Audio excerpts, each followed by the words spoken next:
السلام عليكم ورحمة الله تعالى وبركاته.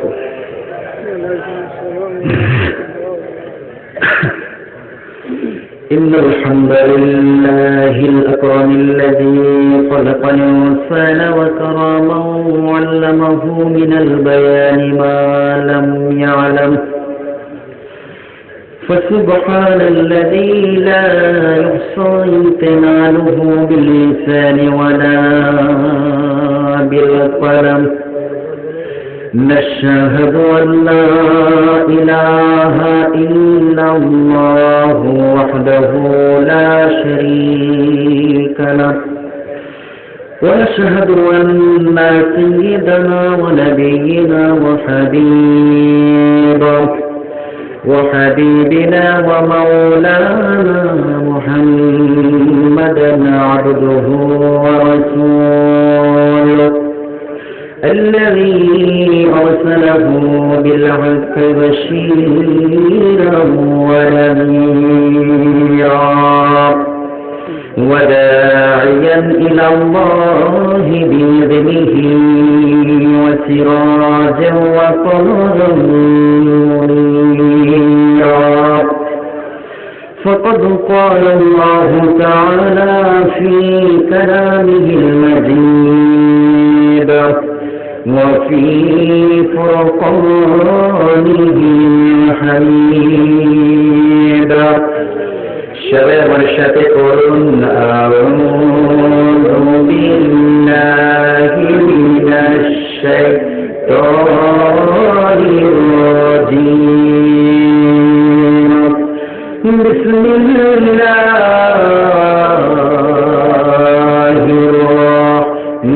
রাহমানির রাহিম।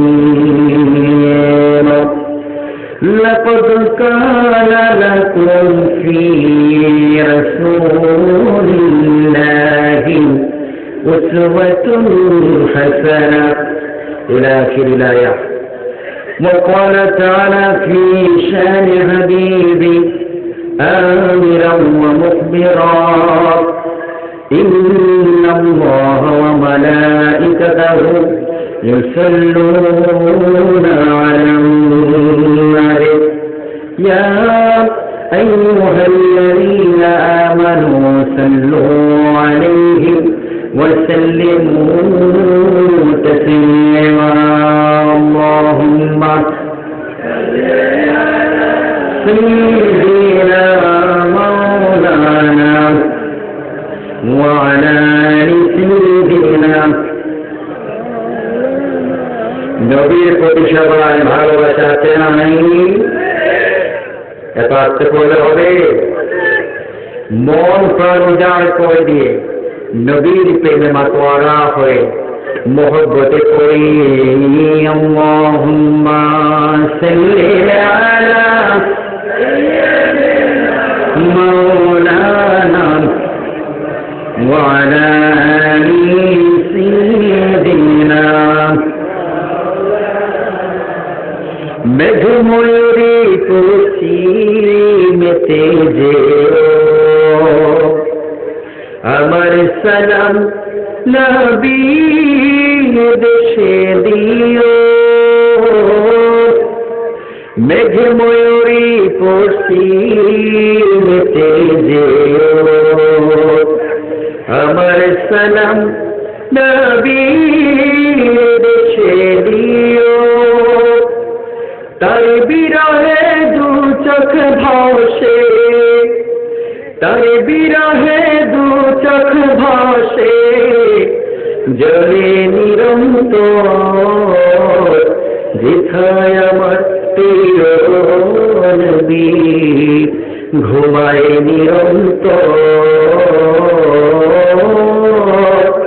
যেথায় আমার প্রিয় নবী ঘুমায় নিরন্তর।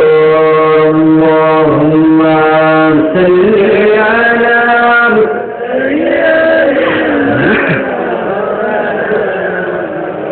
ওয়া আলা আলি সাইয়্যিদিনা। সম্মানিত সাহেব দেড় তৌফির পাড়া বাইতুল আমান কেন্দ্রীয় জামে মসজিদের উদ্যোগে আয়োজিত পঞ্চম বার্ষিক তাফসীরুল কোরআন মাহফিলের সম্মানিত সুনামধন্য সভাপতি সাহেব, যশপুর সুফিয়া খাতুন মহিলা আলিম মাদ্রাসার সম্মানিত অধ্যক্ষ, যিনি ইতিপূর্বে কাজবাইয়া গাউসিয়া তৈয়বিয়া সিনিয়র আলিম মাদ্রাসার শিক্ষকতার দায়িত্বে ছিলেন, আমার সম্মানিত শ্রদ্ধাভাজন মাথার মুকুট সমতুল্য সম্মানিত উস্তাদ হযরতুল আল্লাহ হযরত মাওলানা আব্দুল কাইয়ুম সাহেব দামাত বারাকাতুহুম। আজকের মাহফিলে প্রধান মুফাসসির হিসেবে কালামুল্লাহ থেকে তাফসীর পেশ করবেন বিশ্ববরেণ্য মুফাসসির, বিশিষ্ট শিক্ষাবিদ, লেখক, গবেষক আল্লামা মুফাসসির মুফিদুর রহমান সাহেব। আমরা শুনেছি অধ্যাপক মুফিদুর রহমান সাহেব আমাদের মাহফিলের কাছাকাছি চলে এসেছেন। সবাই বলুন আলহামদুলিল্লাহ।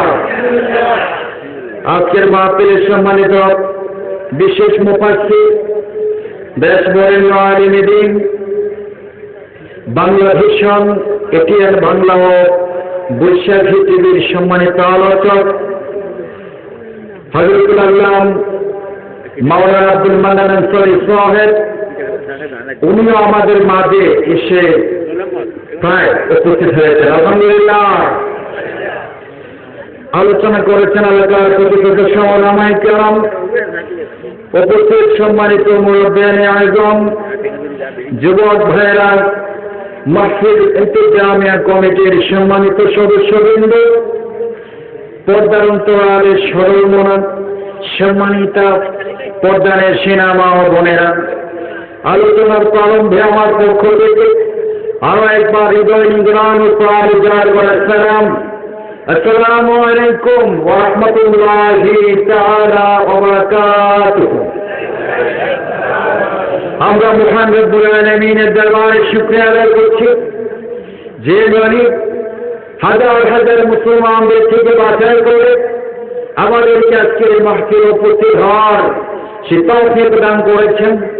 এইবারে সব লোকাবেকে জাল করে শরীরের সমস্ত শক্তিকে সাথ করে সুবিশাল আসমানের মালিক, সুবিশাল জমিনের মালিক, আবার আপনার মালিক রব্বুল আলামিনের দরবারে শুকরিয়া আদায় করছি। আমরা সবাই করছি আলহামদুলিল্লাহ। আরো জোরে পড়ে আলহামদুলিল্লাহ। আল্লাহু আকবার। লা ইলাহা ইল্লাল্লাহ। আল্লাহু আকবার। আল্লাহু আকবার।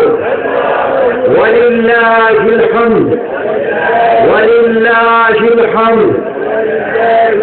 দরুদ এবং সালাম প্রেরণ করছি বিশ্ব মানবতার মুক্তির দিশারি সৈয়দুল মুরসালিন নবী, বিশ্ব নবী, নূরে মুজাসসাম নবী হযরত মুহাম্মদ মুস্তাফা সাল্লাল্লাহু আলাইহি ওয়াসাল্লামের প্রতি।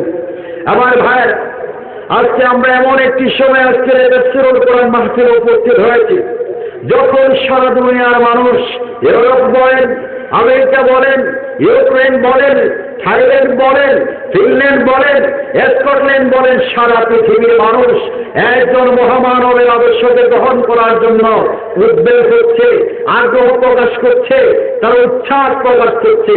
সে মহামানবের নাম হচ্ছে আর কেহ নন, সর্বকালের সর্বশ্রেষ্ঠ মহামানব, নবীদের নবী, বিশ্ব নবী হযরত মুহাম্মদ মুস্তাফা সাল্লাল্লাহু আলাইহি ওয়াসাল্লাম। ঠিক না?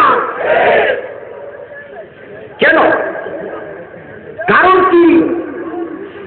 কারণ হল এই পৃথিবীতে মানুষদেরকে কল্যাণ দেওয়ার জন্য, শান্তি দেওয়ার জন্য, মুক্তির পথে ডাকার জন্য, শান্তির পথে ডাকার জন্য অনেক মতবাদ রচিত হয়েছিল। দেখে না, কার্ল মার্কস এসেছিলেন, মার্কস এসেছিলেন, লেনিন এসেছিলেন, তাদের মতবাদ নিয়ে কেউ এসেছিলেন সমাজতন্ত্রবাদ নিয়ে, কেউ এসেছিলেন পুঁজিবাদ নিয়ে, কেউ এসেছিলেন ধর্মনিরপেক্ষ মতবাদ নিয়ে। দেখে না, সকল মতবাদ গুলো ভবিষ্যৎ হয়ে গেল। They all are extremely failed to establish peace in this world. তারা সবাই ফেল করেছিলেন, ব্যর্থ হয়েছিলেন। কারণ কি? কারণ আর কিছু নয়, তাদের যে চিন্তা ছিল, তাদের যে থিওরি ছিল, তাদের যে মতবাদগুলো ছিল, এই মতবাদগুলো হলো তাদের মস্তিষ্ক নির্ভর মতবাদ। ঠিক না? একজন মানুষ তার মস্তিষ্ক কোন মতবাদ দিয়ে, মস্তিষ্ক কোন চিন্তা দিয়ে, কোন কল্পনা দিয়ে আরেকজন মানুষের জীবনে শান্তি প্রতিষ্ঠা করা তো সম্ভব নয়। শুধু আল্লাহর এই জমিনের 1 ইঞ্চি মাটির ভিতরেও কোন মানুষ তার মতবাদ দিয়ে শান্তি প্রতিষ্ঠা করতে পারবে না। পারবে? কখনো সম্ভব নয়। আল্লাহ রাব্বুল আলামিন বলেন, وما لهم به من علم أن يتبعون إلا الظن وإن الظن لا يغني من الحق شيئا। ওদের কাছে সত্যিকারের কোনো জ্ঞান নেই, সত্যিকারের কোনো জ্ঞান ছিল না। তারা আন্দাজ অনুমান নির্ভর জ্ঞানের ভিত্তিতে চলে। আন্দাজ অনুমান নির্ভর কোন জ্ঞান সত্যিকারের সেই জ্ঞানের চাহিদাকে মেটাতে পারে না। পারবে? একজন মানুষ তার কল্পনাপ্রসূত চিন্তা দিয়ে, গবেষণা দিয়ে আরেকজন মানুষের জীবনে কখনো অভূতপূর্ব সাফল্য অর্জন করে দিতে পারবে না। এই পৃথিবীতে যত নবী এবং রাসূলগণ এসেছিলেন সবাই সফলতা অর্জন করেছিলেন। ঠিক কিনা? সবাই সফলতম ব্যক্তিত্ব হয়েছিলেন। কারণ কি? all the prophets are most successful personalities of the world. ঠিক কিনা? সকল নবী এবং রাসূলগণ সফল হয়েছিলেন। কারণ হলো তারা তাদের মস্তিষ্ক নির্ভর জ্ঞান দিয়ে, কল্পনাপ্রসূত চিন্তা দিয়ে কোনো কিছু বলতেন না। তারা যা কিছু বলতেন সব আল্লাহর ওহী থেকে বলতেন। ঠিক কিনা? আল্লাহ রাব্বুল আলামিন বলেন, মা ইয়াতিকু আনিল হাওয়া ইন হুয়া ইল্লা ওয়াহয়ুন ইউহা। আমার নবী তার নিজের নফসের অনুসারী হয়ে, নফসের পূজারী হয়ে কোনো কথা বলতেন না। তিনি যা কিছু বলতেন সব আমার ওহী থেকে বলতেন। আল্লাহু আকবার। কে বলছেন? আল্লাহ রাব্বুল আলামিন বলছেন, আমার নবী তার নিজের কল্পনা চিন্তা মানসিকতা দিয়ে, আমার নবী নয় শুরু, কোন নবী এবং রাসূল কোন কথা বলতেন না এবং বলেননি। তারা যা কিছু বলতেন সব বলতেন আল্লাহ রাব্বুল আলামিনের ওহী থেকে। ঠিক কিনা? আমার ভাইয়েরা, এই পৃথিবীতে আল্লাহ রাব্বুল আলামিন মানুষদেরকে মুক্তি দেওয়ার জন্য, মানুষদেরকে কল্যাণের পথে রাখার জন্য, মানুষদেরকে সফলতা দেওয়ার জন্য, মানুষদেরকে মুক্তি দেওয়ার জন্য তিনি যুগে যুগে অনেক নবী এবং রাসূল প্রেরণ করেছেন। ঠিক কিনা? 1,24,000 মতান্তরে 2,24,000 কোন কিতাবে এসেছে নবী এবং রাসূল পৃথিবীতে এসেছিলেন। সকল নবী এবং রাসূল এসে তারা শুধুমাত্র একটি দাওয়াত দিয়েছিলেন। কয়টি দাওয়াত? একটি দাওয়াত দিয়েছিলেন। আল্লাহ রাব্বুল আলামিন বলেন, وَلَقَدْ بَعَثْنَا فِي كُلِّ أُمَّةٍ رَسُولًا أَنِ اعْبُدُوا اللَّهَ وَاجْتَنِبُوا الطَّاغُوتَ